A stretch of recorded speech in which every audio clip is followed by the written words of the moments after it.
Victory is winning for our country. Hoy comienza un cambio de régimen político. Desde nuestros estudios en Washington, la opinión, el análisis y las voces que nos ayudan a comprender nuestro mundo. Es cuestión de querer, es cuestión de poder. Buenas noches, América. Segundo día de la jornada Concordia Américas, que se ha llevado a cabo en la capital colombiana, en Bogotá, donde nos encontramos. Hoy en este programa especial, igual que ayer, les ofrecemos una selección de conversaciones, entrevistas, puntos de vista que nos ayudan a comprender más la región, la política estadounidense, la política latinoamericana y la interacción entre estos dos importantes zonas del mundo que nos interesan, que son muy presentes en NTN 24. La primera de estas conversaciones es con la congresista de Florida, David Wasserman Schultz. Lleva una larga vida en la carrera política y desde hace unos meses está representando al estado de Florida en la Cámara de Representantes. Sus puntos de vista hoy los expresó en uno de los paneles y también conversando con nosotros. Esperemos les guste la entrevista. Congresista David Wasserman Schultz, gracias por estar con nosotros, bienvenida, welcome. Usted visitó recientemente la frontera de Colombia con Venezuela. ¿Cuál fue su impresión?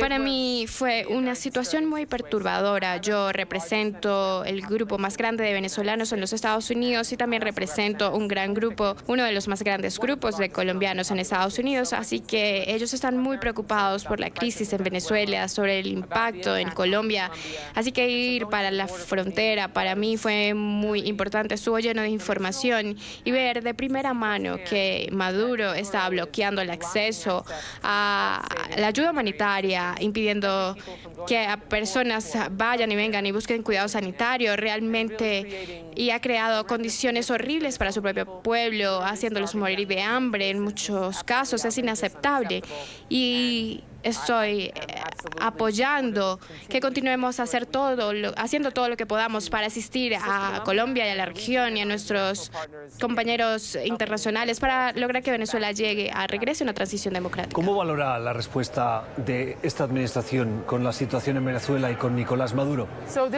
Hay muy pocos acuerdos bipartidistas en la mayoría de los temas en los Estados Unidos en este momento, así que afortunadamente en nuestra política extranjera sobre Venezuela y cómo apoyar al presidente interino Juan Guaidó, que es el presidente legítimo de Venezuela y quien creemos fuertemente necesita tener la posibilidad de asegurarse que pueda establecer una transición democrática hacia elecciones justas y democráticas, una política que fortalezca la economía venezolana para que pueda fortalecer a su propio pueblo.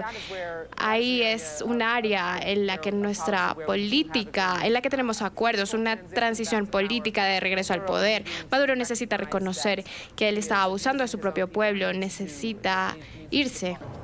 Mucha gente últimamente está diciendo que hay que recurrir a la opción militar y una vez se dice eso, no se sabe muy bien cómo debe ser esa opción militar. ¿Usted cree que la opción militar es una opción y en ese caso, qué forma debería tener? No hay en Estados Unidos muchas personas hablando de la opción militar. Tenemos un senador estadounidense, hay un pequeño grupo de individuos que están pensando en esto, pero ya sea la administración de Trump, Marco Rubio, mi colega de Florida en el Senado, la mayoría en la Cámara de Representantes, así como la mayoría en el Senado, nosotros creemos que tenemos que asegurarnos que podemos seguir imponiendo sanciones secuencialmente para que podamos hacer más complicado económicamente y políticamente para Maduro que permanezca, permitir a un dictador como él es que continúe haciendo el daño que está haciendo con el narcotráfico y todo este sistema, todo lo opuesto de lo que ha hecho el presidente Duque y sus predecesores en Colombia en los últimos 17 años es inaceptable. Pero todas las opciones siempre están sobre la mesa cuando se trata de la política de los Estados Unidos, porque nosotros no vamos a permitir que nuestra seguridad nacional sea amenazada, pero debemos asegurarnos que tenemos y proveemos la asistencia a Venezuela para una transición pacífica a la democracia. Usted en el Congreso está liderando una iniciativa bipartidista para monitorear la presencia de Rusia en Venezuela. ¿Qué resultados tiene de momento esa iniciativa? Yo patrocino una legislación que pasó en la Cámara de Representantes que con suerte sería incorporada en otra ley o pasaría por sí misma, que requiera nuestra administración frenar los intereses militares de Rusia y la asistencia que están proveyendo al régimen de Maduro y sanciones contra individuos de la milicia para evitar que ellos puedan comprometerse con actividades ilícitas e ir y venir de los Estados Unidos y financieramente apoyar a Maduro y sus acciones, porque los intereses de Rusia son maliciosos en esta región. Ellos quieren estar en cargo completamente para continuar haciendo y acabando con la paz y la armonía que existe en el hemisferio, y no les podemos permitir eso. Claro, si hablamos de Rusia, eso es una evidencia. Si hablamos de Cuba, eso lo sabemos hace décadas. ¿Qué respuesta tenemos que tener con Cuba? La participación de Cuba en esta crisis y el apoyo a Maduro es incluso más significativa y granular que lo es la de Rusia. Tienes los colectivos de Cuba que esencialmente han apoyado a la milicia en toda Venezuela.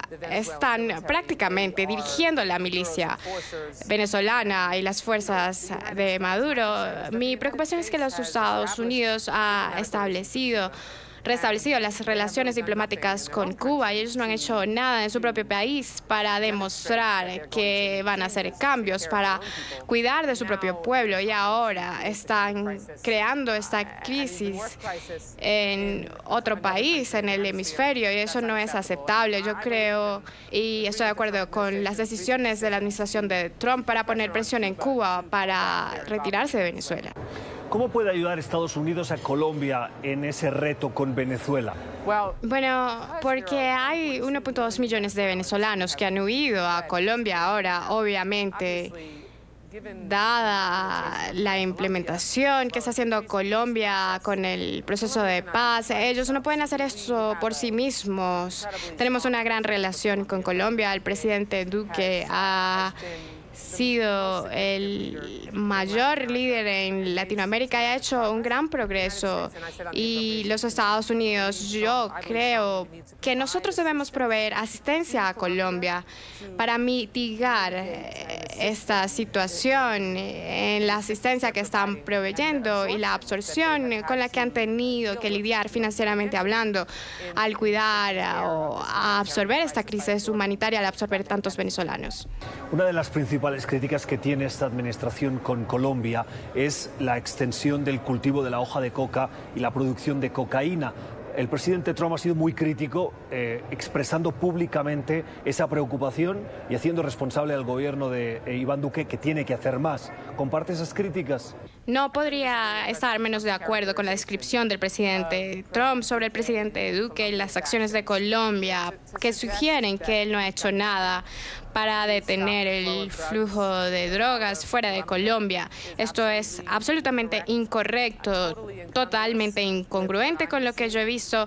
Habiendo dicho esto, es absolutamente esencial que Colombia continúe trabajando para erradicar la coca. Mis muchas conversaciones con el presidente Duque han sido que él ha estado liderando el camino, incluso tomando riesgos políticos al ir a la Corte Suprema en Colombia y pedir a la Corte Constitucional que revisen sus decisiones sobre la erradicación y no estoy de acuerdo y no creo que es congruente con lo que dice el presidente Trump, y es necesario que nosotros como región, la OEA, el Grupo de Lima o los Estados Unidos, todos nosotros en esa región necesitamos hacer todo lo que podamos para asistir a Colombia, casi nuestro mayor aliado y el líder más significativo de la región, para que continúe ese progreso.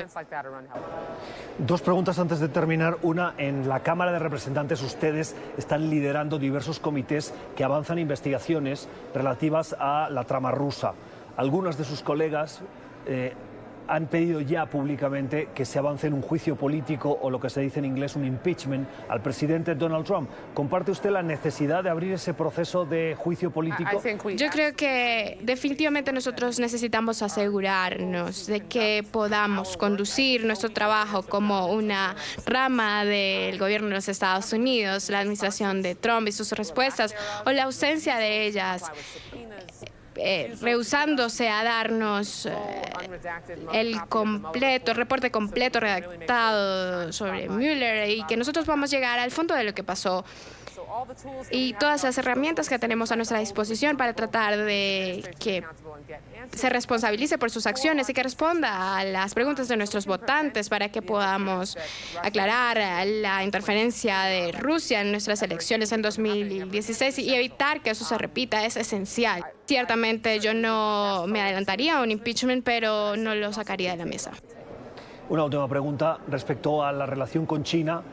En las últimas horas sabemos que el gobierno chino ha decidido incrementar aranceles por valor de 60.000 millones de dólares a productos que van a acabar afectando a los estadounidenses. ¿Cómo valora la respuesta, el tour de force que está haciendo el presidente Trump en su relación con China desde el punto de vista de esto que ya llaman los analistas guerra comercial?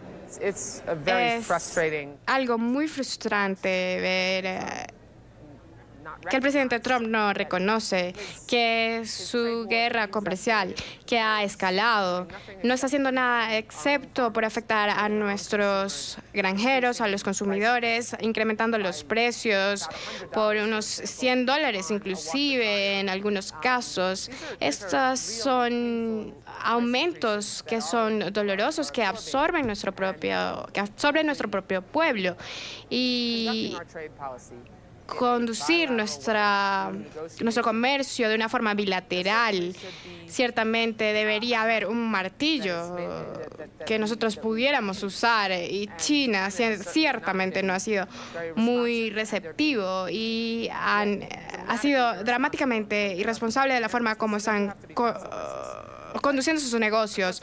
Pero desafortunadamente el presidente Trump no reconoce que ir directamente a las tarifas y usar las tarifas como un arma para tratar de llevar a China al piso es realmente más dañino que una ayuda. Congresista David Wasserman Schultz, gracias por haber estado con nosotros. Gracias. Seguimos en esta edición especial de Cuestión de Poder desde Bogotá, Colombia, donde se ha llevado a cabo la segunda y última jornada de Concordia Américas.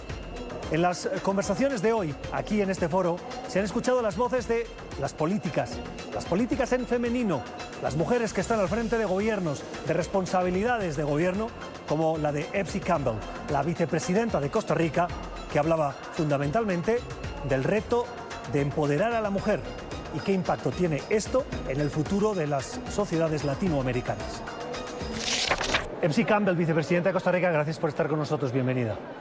Muy contenta de estar aquí compartiendo sobre la realidad regional y el empoderamiento de las mujeres. Ese es el mensaje precisamente que usted trae a este foro. Ha participado hoy en esa mesa redonda en el que, entre otras cosas, ha subrayado la importancia de apostar por la mujer, invertir en la mujer y darle oportunidades a la mujer. Y un dato, entre el 2006 y el 2015, es decir, en una década, gracias a ese empoderamiento de la mujer, se ha reducido la pobreza en casi un 30%. ¿Por qué es tan difícil? Bueno, en realidad estamos enfrentando obstáculos culturales y sociales que no le permiten a las mujeres insertarse en condiciones de igualdad.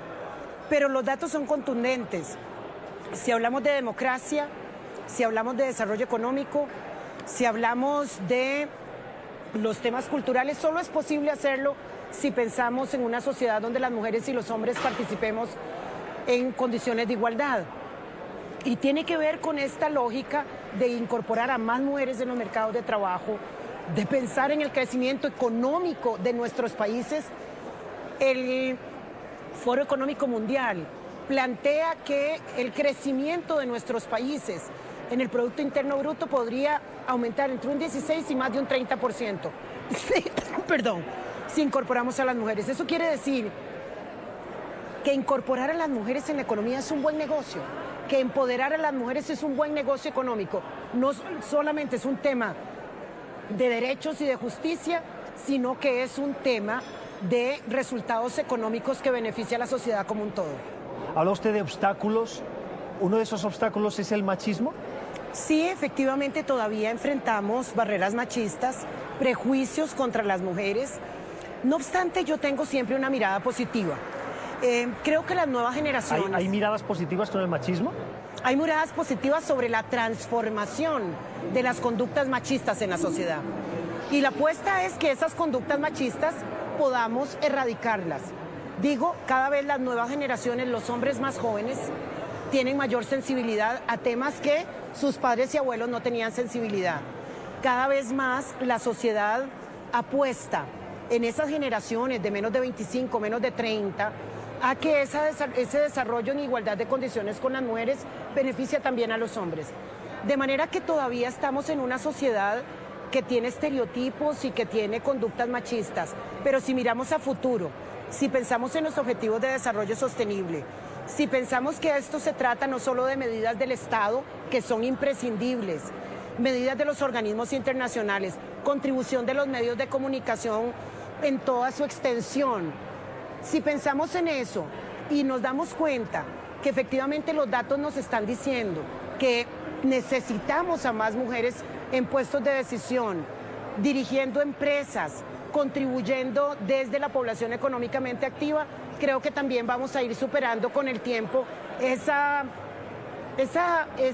mala herencia del pasado, que es una conducta que pone en condición de desventaja a las mujeres.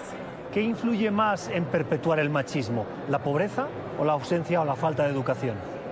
Yo pienso que la falta de educación. En realidad no podríamos decir que en las comunidades más pobres o las personas más pobres hay más machismo que en las que no lo son. Efectivamente, lo que necesitamos es una educación vista desde una perspectiva más holística. Eso no se lo podemos dejar solamente a las familias. Eso tenemos que hacerlo en toda la institucionalidad. Eso tenemos que hacerlo con iniciativas como una iniciativa que impulsó durante algunos años las Naciones Unidas, He for She, porque es hombres también convencidos de que las mujeres, con las mujeres, se solucionan más fácil los problemas y los desafíos de la sociedad. Tiene que ver con empoderar a las mujeres, tiene que ver con que las mujeres también estamos hablando de todos los temas. No solo estamos hablando de mujeres, estamos preocupadas por el desarrollo económico. Hay muchas mujeres metidas en temas y trabajando activamente en temas tecnológicos y de ciencia. Hay mujeres haciendo empresa y eso es muy importante que visibilicemos todas esas experiencias que existen hoy. ¿Para qué? Para que sirvan de alguna manera como mentoría para las generaciones más jóvenes.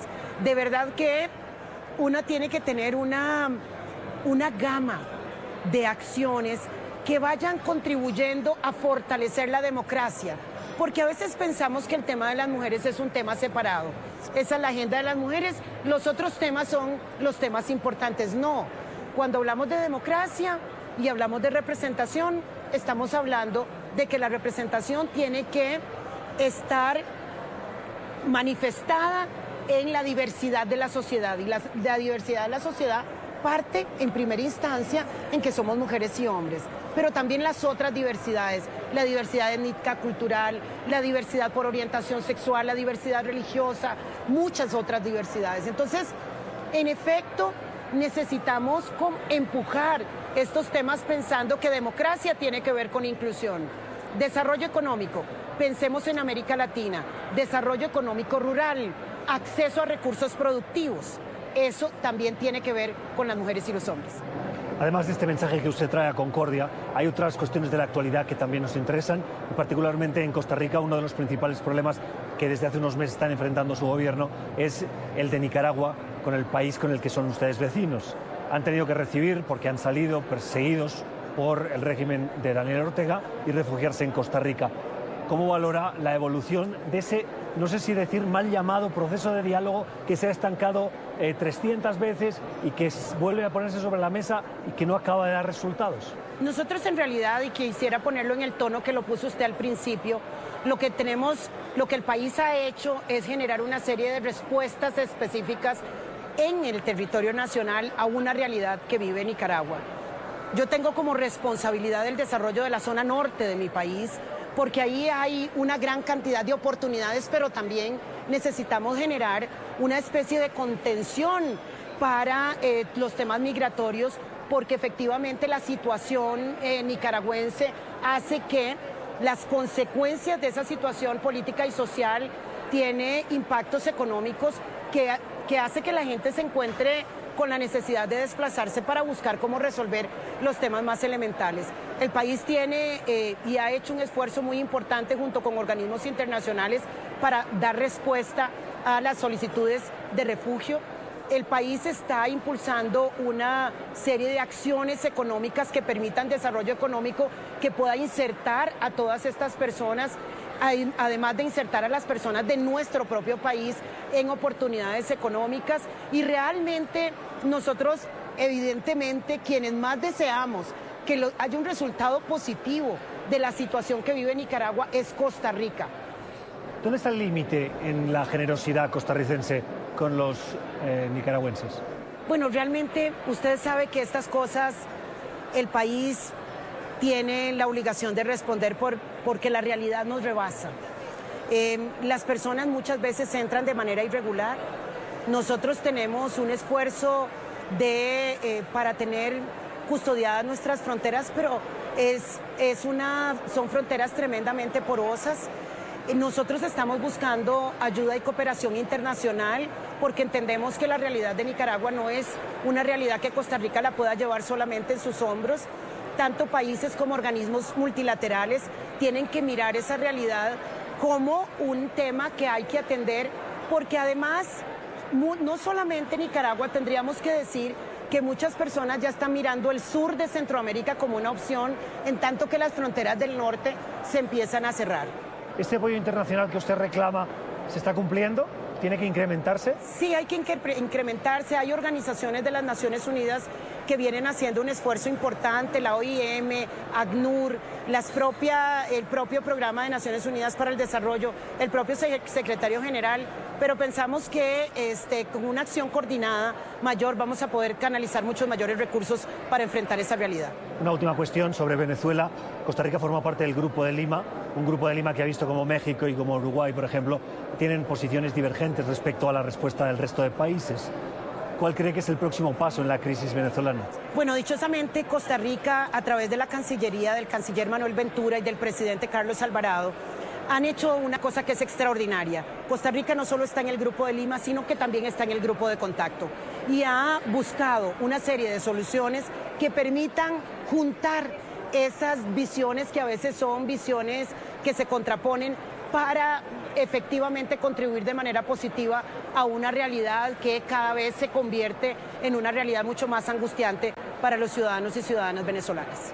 ¿Comparte usted el punto de vista de que Cuba es parte del problema y por lo tanto tiene que ser parte de la solución, y en ese sentido el Grupo de Lima tiene que buscar ese diálogo con el gobierno cubano? Creo que efectivamente tanto el Grupo de Lima como el Grupo de Contacto han entendido que hay que utilizar todas las herramientas necesarias para lograr los canales de diálogo y resolver con no más víctimas el conflicto venezolano. Me parece que se camina en esa vía y nosotros lo que tenemos que hacer es garantizar, y lo está haciendo muy bien Costa Rica, esa posibilidad de generar los puentes necesarios para buscar las soluciones que hoy urge esa situación que vive Venezuela. Pero eso quiere decir que Cuba tiene que formar parte de los diálogos. Efectivamente lo están haciendo, por eso digo, nosotros lo que tenemos que hacer es respaldar esta posibilidad de encuentro que lo han planteado el Grupo de Contacto y el Grupo de Lima. Epsi Campbell, vicepresidenta de Costa Rica, gracias, un placer escucharla. Muchísimo gusto. Seguimos en Cuestión de Poder, una edición especial desde Concordia Américas.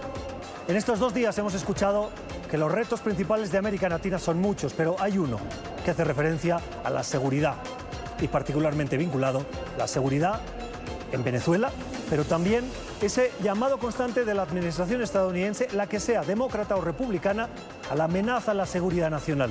Y eso cómo afecta a las sociedades latinoamericanas, a México, a las repúblicas de Centroamérica, del Triángulo Norte. Invitamos a nuestra conversación en Cuestión de Poder a Samantha Winogrand. Es una analista en cuestiones de seguridad que nos acompañó y nos abrió los ojos sobre algunos de los retos y amenazas que hoy tiene nuestro continente. Samantha Vinogrand, gracias por estar con nosotros. Thank you for being here today. Gracias por la invitación. ¿Cuál es su visión como experta en cuestiones de defensa y seguridad de los principales retos que hoy tiene América Latina? Mi visión está basada realmente en el trabajo que he tenido con dos presidentes estadounidenses, un republicano y un demócrata. Hemos visto una profundización en la cooperación de seguridad con países en la región. Con el presidente Obama tratamos de hacer la cooperación con el hemisferio occidental un pilar de nuestra estrategia de seguridad nacional por diversos temas, narcóticos, inmigración, incluso terrorismo, así como el apoyo al crecimiento de la democracia y el comercio.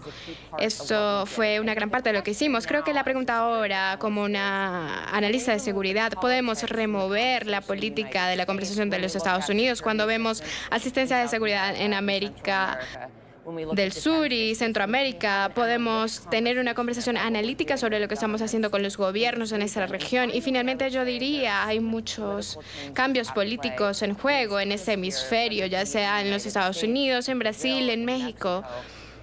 Desde una perspectiva analítica, estoy viendo cómo esos presidentes trabajan juntos, quizás para luchar contra la corrupción en sus países y en algunos casos en sus agendas que están cambiando el carácter de la conversación que se está teniendo.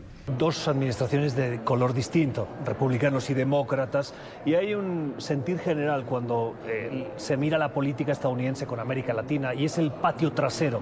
No sé si usted comparte esa visión de que Estados Unidos sigue viendo a América Latina como su patio trasero.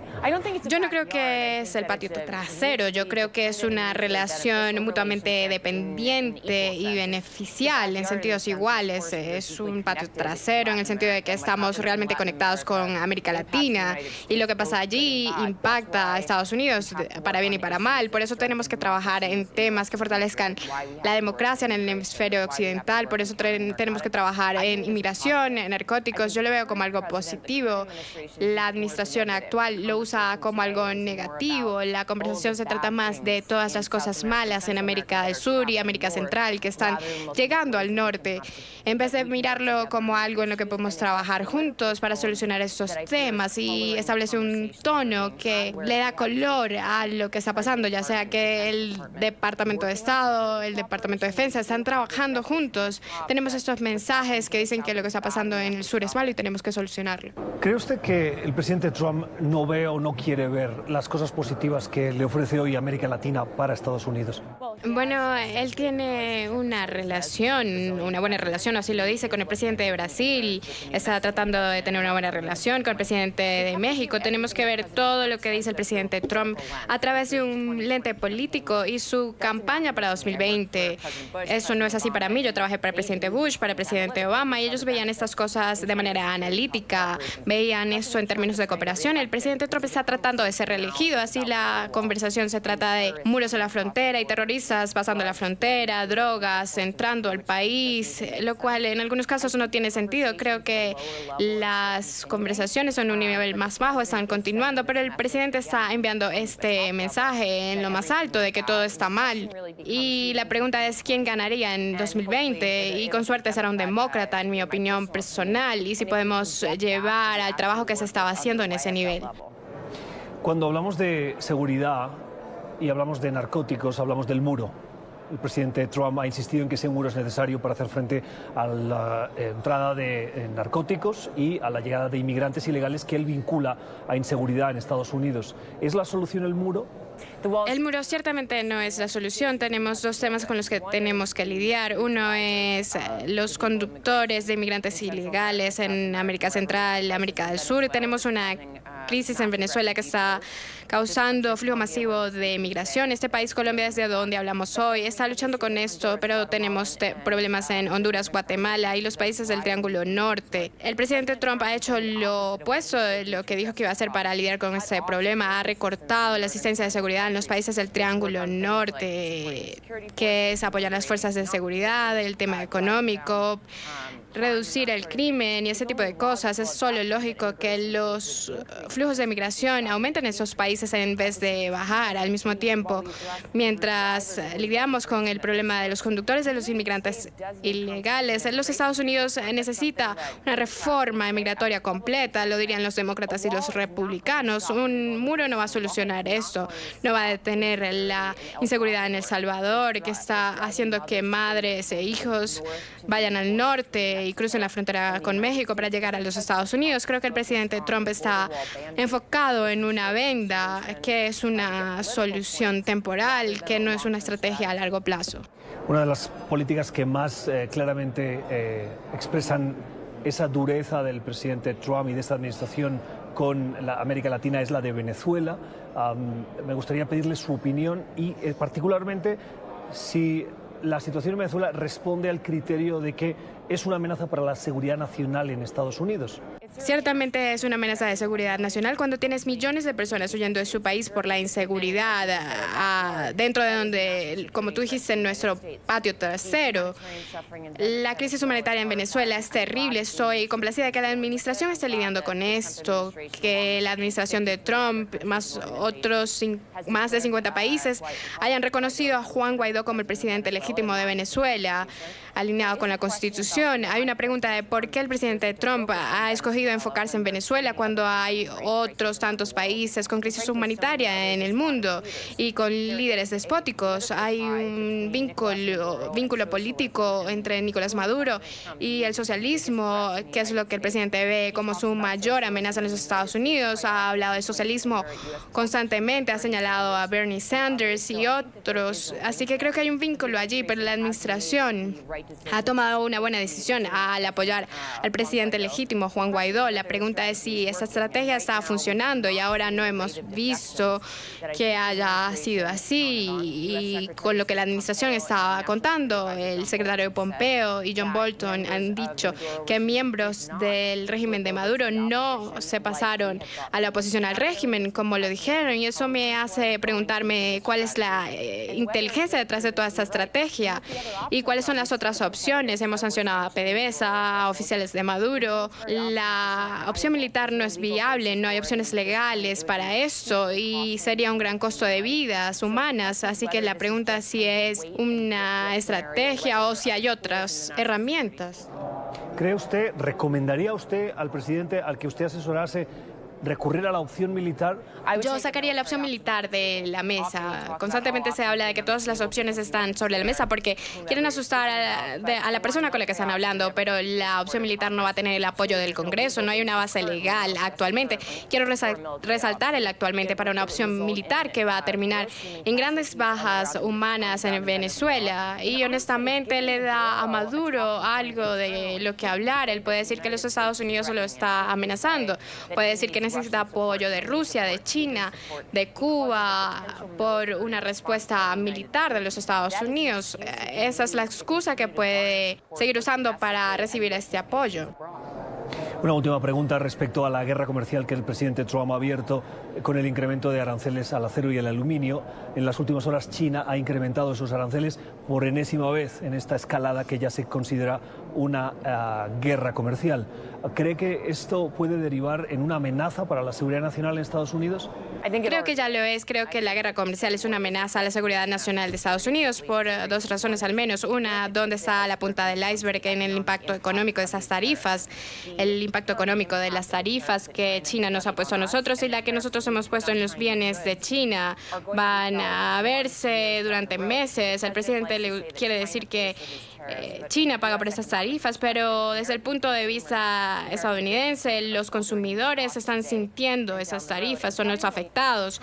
China ha puesto tarifas en los 60 millones de dólares en bienes, pero me preocupan las medidas que van a surgir de todo esto y nosotros no sabemos en qué forma ellos van a tomar retaliación. Ellos son muy buenos en el tema de espionaje, así que es posible que ellos tomen esa guerra comercial a otros campos, a otras áreas.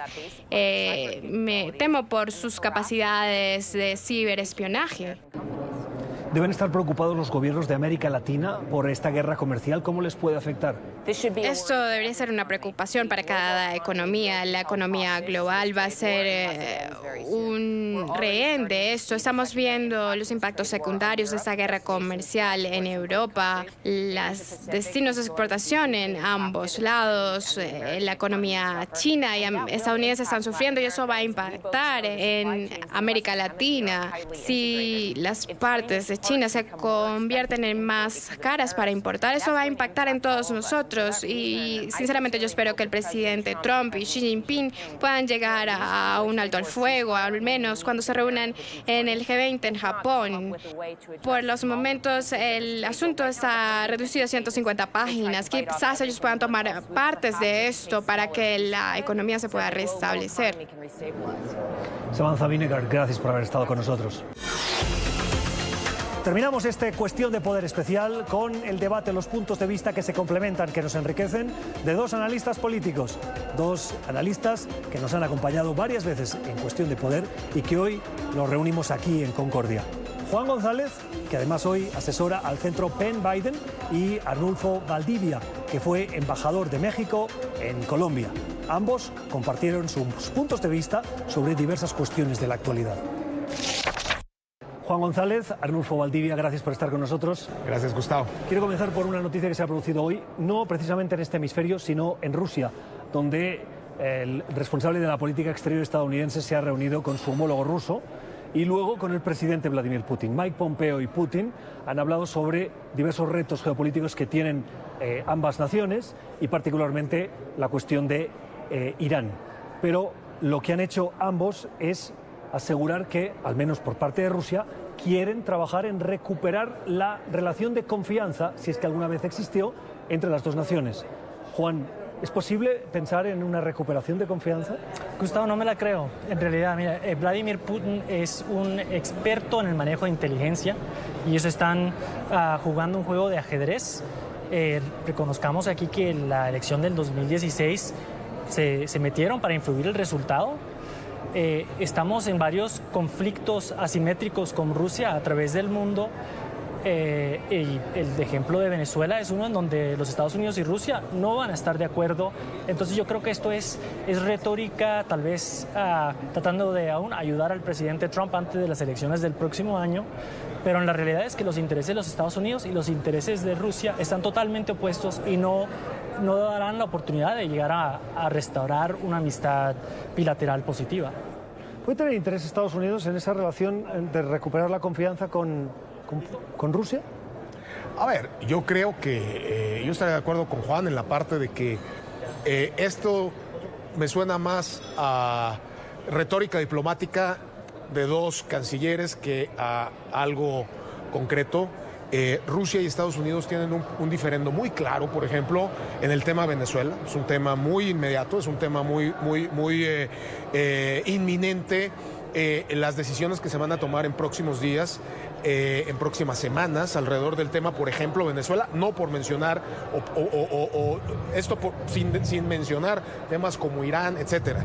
Entonces, yo creo que evidentemente va a ser muy complicado que estas buenas intenciones diplomáticas estén realmente respaldadas por los sectores más duros de ambos países. De hecho, en esas mismas conversaciones ha quedado de manifiesto que tienen interés, Juan, en avanzar en el compromiso de reducción armamentística, de la carrera armamentística, y hay que recordar que Estados Unidos se retiró del acuerdo firmado en la era de Reagan con la entonces Unión Soviética, hoy Rusia, y que Rusia hizo lo propio después del anuncio de Estados Unidos. Y ahora ambos delegaciones diplomáticas dicen que sí les interesa avanzar en esa dirección.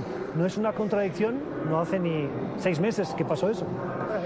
En primer lugar, hay que resaltar aquí que salir del tratado nuclear de START ha sido entre los Estados Unidos y Rusia, es una señal bastante negativa para el mundo, para aquellos países que están aspirando a tener la capacidad de tener armas nucleares. Esa es una señal de los Estados Unidos diciendo, no les importe, desarrollen lo que quieran. En este momento tenemos suficientes armas nucleares. El hablar de armas tácticas nucleares que no tendrán el efecto de transformar o resolver conflictos, es una nueva etapa preocupante en el potencial de conflicto alrededor del mundo, donde países podrán usar armas nucleares tácticas a más baja escala en un conflicto interno. Eso es algo que obviamente los Estados Unidos yo creo que nunca tomaría ese paso, pero hay muchos países que sí. Entonces ahora los Estados Unidos tomando el paso de desarrollar más armas, Rusia tomando ese paso, es algo que es muy malo para la seguridad global, por decirlo. Arnulfo. No, a ver, definitivamente yo creo que hay retos muy, digamos, muy prácticos en esta, digamos, búsqueda de relación de buenos deseos. Evidentemente hay presiones hacia adentro y no podemos olvidar, y creo que es fundamental, que estamos entrando a una época de elecciones en donde Trump tiene grupos importantes que defienden estos principios como un tema un tema fundamental para ellos en temas de decisión electoral. Entonces, no descartemos, por supuesto, que toda esta retórica esté armada para poder llegar con ciertos temas y con cierta fuerza a ciertos grupos que hoy, en el caso de Estados Unidos, no están con el presidente Trump. Pero antes comentabas que donde tienen profundas diferencias, entre otras muchas cosas, es fundamentalmente en Venezuela. ¿Por qué ese espíritu de buscar consensos, de encontrar puntos de acuerdo, no lo trasladan también a la cuestión venezolana? Pues porque simplemente no están ahí los consensos. Es decir, los consensos son retóricos, los consensos son demagógicos, de palabra, y los intereses de fondo, en Venezuela en particular, por ejemplo, el tema energético que Rusia tiene ahí en el tema del gas, bueno, ese es un tema que por más lindas palabras que se intercambien, difícilmente van a soltar. De acuerdo total con el embajador. Aquí ese dicho que del dicho al hecho hay un gran trecho. Aquí la retórica diplomática es algo positiva, pero yo veo, como decía el embajador, muchos puntos de diferencia entre los Estados Unidos y Rusia en el área de Venezuela que no permitirán un encaje. Rusia está interesado en fines políticos para sus compañías nacionales petroleras, Lukoil, Rosneft, otras. Ellos quieren apoderarse del mercado lo más posible. Para ellos un fin electoral para la crisis en Venezuela no es una prioridad para ellos como la es para los Estados Unidos. Y eso demuestra una diferencia fundamental en las conversaciones que tienen los dos. En segundo lugar, para los rusos, imagino que Vladimir Putin específicamente, imagino que él está en sus conversaciones con otros líderes del mundo diciendo, vean que los Estados Unidos están tratando de cambiar el régimen en Venezuela, ellos vienen tras ti. Y así él está dando vueltas por África diciéndole a dictadores que los Estados Unidos vienen por ellos y que ellos tienen que lidiarse con Rusia. Entonces, si Rusia usa esto para fortalecerse diplomáticamente en otras partes del mundo, demuestra que no hay una agenda mutua entre los dos países.